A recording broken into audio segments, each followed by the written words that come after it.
दुनिया की लगभग मोटिवेशन की किताबें या फिर यूँ कहें कि पर्सनालिटी डेवलपमेंट की किताबें जो लिखी गई हैं, चाहे वो विदेशी लेखकों द्वारा लिखी गए हों या फिर भारत के किसी लेखक द्वारा लिखे गए हों, वो लगभग सारी की सारी किताबें हमारे जो भारतीय संस्कृति के जो ग्रंथ हैं, महाकाव्य हैं, महाभारत, भागवत गीता जो है, उसी को आधार मान करके लिखा गया है। और हम लोग उस किताब को जो दूसरे लेखकों ने लिखा है उसमें ज़्यादा रुचि रखते हैं, उसको अध्ययन करने में, उसको पढ़ने में हम लोग ज़्यादा रुचि रखते हैं। हम लोग अपनी चीज़ों को ही आगे नहीं बढ़ाते, नहीं पढ़ते हैं उनको।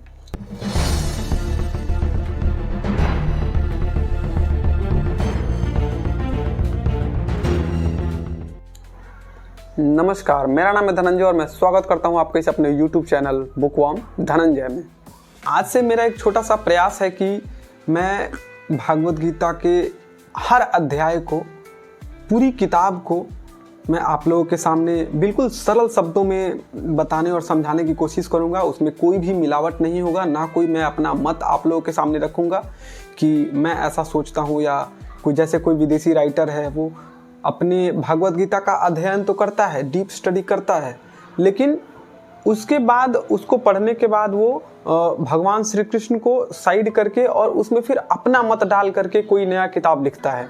और हम लोग उसी किताब को पढ़ने में ज़्यादा रुचि रखते हैं, क्योंकि हमने अपनी किताबें तो पढ़ी नहीं है। जब हम लोग अपनी किताबें पढ़ेंगे तो हम लोगों को ऐसा महसूस होगा कि उस किताब से कई गुना बेहतर है ये हमारी भागवत गीता की किताब जो महाकाव्य है, और इसको पढ़ना हम लोगों के लिए कितना ज़रूरी है। ये हर फेज में ये जो महाकाव्य है, ये जो हमारी भागवत गीता है, यथार्थ रूप वो काम आने वाली है।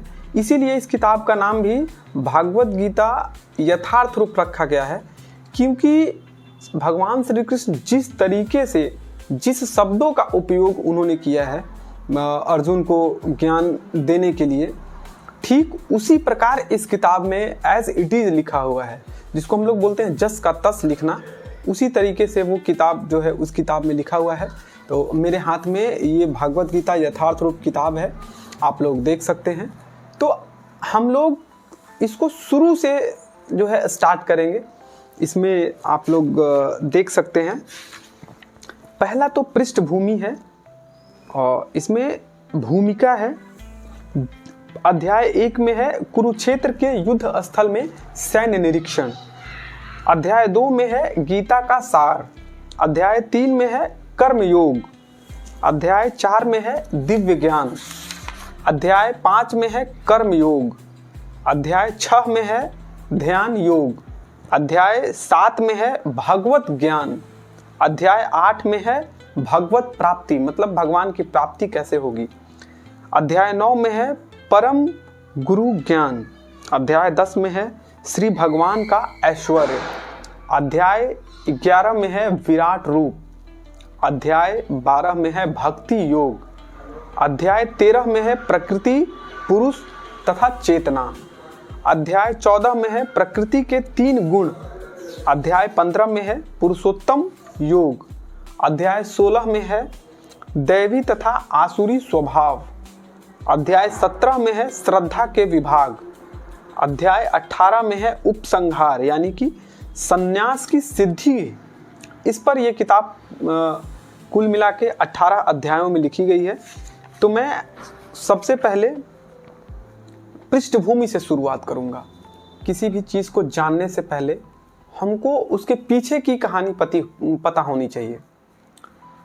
हमको उसके बारे में पता होना चाहिए जो पहले घटित हो चुका है, जो पहले घट चुका है। तो ये जो किताब है, ये जो भागवत गीता यथार्थ रूप का जो किताब है, ये भगवान श्री कृष्ण ने कब सुनाया और उसको सुनाने से पहले इसका क्या घटित हुआ, उस घटना के बारे में हम लोग बात कर लेंगे। पहले उस घटना को जान लेंगे और पहले पृष्ठभूमि पता होगी, तब हमको इस तरीके से आगे लेके बढ़ने में सहायता मिलेगी और हम और आप दोनों साथ साथ में चलेंगे, साथ साथ में इसको समझेंगे। तो पहले पृष्ठभूमि पर चलते हैं। पृष्ठभूमि है कि भागवत गीता का जो प्रकाशन है और पठन पाठन जो है वो हमेशा से होता रहा है, किंतु यह मूलतः संस्कृत महाकाव्य महाभारत की एक उपकथा है। महाभारत वर्तमान कलयुग तक की घटना का विवरण मिलता है।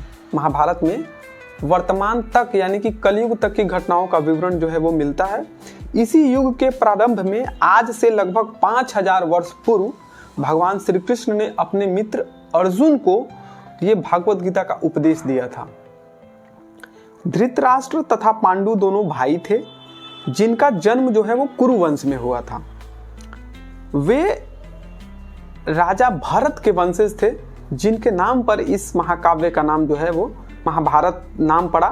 चूंकि बड़ा भाई धृतराष्ट्र जो था वो जन्म से ही अंधा था, जिसके वजह से राज सिंहासन उसको न मिल करके और पांडु को मिला, उनके छोटे भाई को। पांडु की मृत्यु जो है वो कम उम्र में ही हो गई थी, अल्पायु में ही हो गई थी।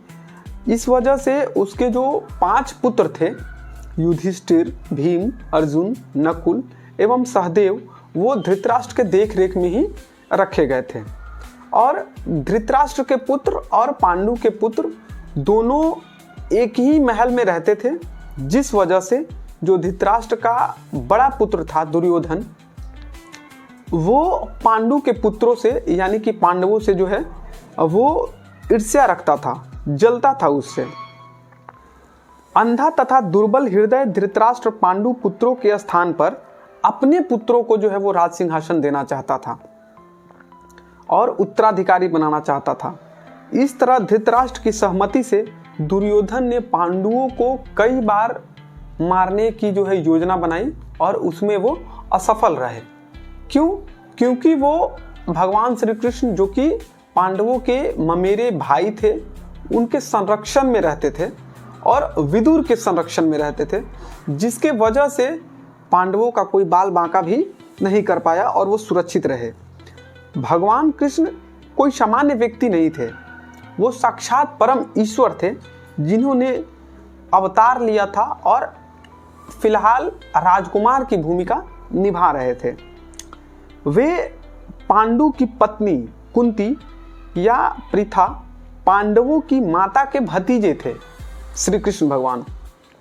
इसी तरह संबंधी के रूप में तथा धर्म के शाश्वत पालक होने के कारण वे पांडु पुत्रों का पक्ष लेते रहे और उनकी रक्षा करते रहे। फिर दुर्योधन जो है वो एक बार पांडवों को द्रुत क्रीड़ा के लिए ललकारा और उस निर्णायक स्पर्धा में दुर्योधन तथा उसके भाइयों ने पांडवों की जो पत्नी थी द्रौपदी, उस पर अधिकार प्राप्त कर लिया। उसे राजाओं तथा राजकुमारों की सभा में मध्य निर्वस्त्र करने का प्रयास किया। कृष्ण के दिव्य हस्तक्षेप से उसकी रक्षा हो सकी। उस क्रीड़ा में छल का प्रयोग किया गया था, जिसके कारण पांडवों की हार हो गई थी तथा उन्होंने अपने राज्य को छोड़ दिया। उनको अपने राज्य से वंचित होना पड़ा और 13 वर्ष के लिए वनवास को जाना पड़ा। वनवास से लौटकर पांडवों ने धर्मसम्मत विधि से दुर्योधन से अपना राज्य मांगा, किंतु दुर्योधन इतना हठी था कि उसने राज्य देने से इनकार कर दिया। अंत में पांडवों ने पूरा राज्य न मांगकर अपने लिए, अपने 5 भाइयों के लिए सिर्फ 5 गांवों की मांग की, लेकिन दुर्योधन सुई की नोक के बराबर भी जमीन पांडवों को देने के लिए राजी न हुआ, सहमत नहीं हुआ। अभी तक तो पांडव सहनशील बने हुए थे, लेकिन अब उनके लिए युद्ध करने के अलावा और कोई रास्ता नहीं बचा था। विश्व भर के राजकुमारों में से कुछ धृतराष्ट्र के पुत्रों के पक्ष में थे और कुछ पांडवों के पक्ष में थे। उस समय कृष्ण स्वयं पांडु पुत्रों के जो है वो संदेश वाहक बनकर दुर्योधन के पास गए, उसके राज्यसभा में गए और उनकी याचना भी अस्वीकृत कर दी गई। मतलब कृष्ण भगवान भी गए उनको समझाने कि उनको 5 गांव दे दो, लेकिन उनकी बातें भी नहीं सुनी गई। अंत में पांडवों ने कृष्ण को पूर्ण पुरुषोत्तम भगवान के रूप में पहचान लिया था, किंतु धृतराष्ट्र के पुत्र उसे पहचान नहीं पाए थे। फिर कृष्ण ने विपक्षियों के इच्छा अनुसार युद्ध में सम्मिलित होने का प्रस्ताव रखा। युद्ध के रूप में वे युद्ध नहीं चाहते थे, किंतु जो भी उनकी सेना का उपयोग करना चाहे कर सकता था। प्रतिबंध यह था कि एक ओर कृष्ण संपूर्ण सेना होगी, मतलब एक और कृष्ण की संपूर्ण पूरी सेना होगी और एक तरफ कृष्ण अकेले रहेंगे। इस प्रकार कृष्ण अर्जुन के सारथी बने और ये जो पृष्ठभूमि है यहीं से तैयार हो जाती है कि इसी तरीके से आप लोगों ने जहाँ कहीं भी फोटो वगैरह में भी देखा होगा कि कृष्ण जो है रथ चला रहे हैं अर्जुन के। इस तरह से हम उस बिंदु तक पहुंच जाते हैं जहां से भागवत गीता का शुरुआत होता है, शुभारंभ होता है। दोनों ओर की सेनाएं युद्ध के लिए तैयार खड़ी हैं और धृतराष्ट्र जो हैं, जो कि जन्म से अंधे हैं, वो अपने सचिव संजय जो हैं उनके सचिव हैं धृतराष्ट्र के, तो अपने सचिव से वो पूछ रहे हैं कि युद्ध में क्या हो रहा है, उनकी सेनाएं जो है वो क्या कर रही हैं।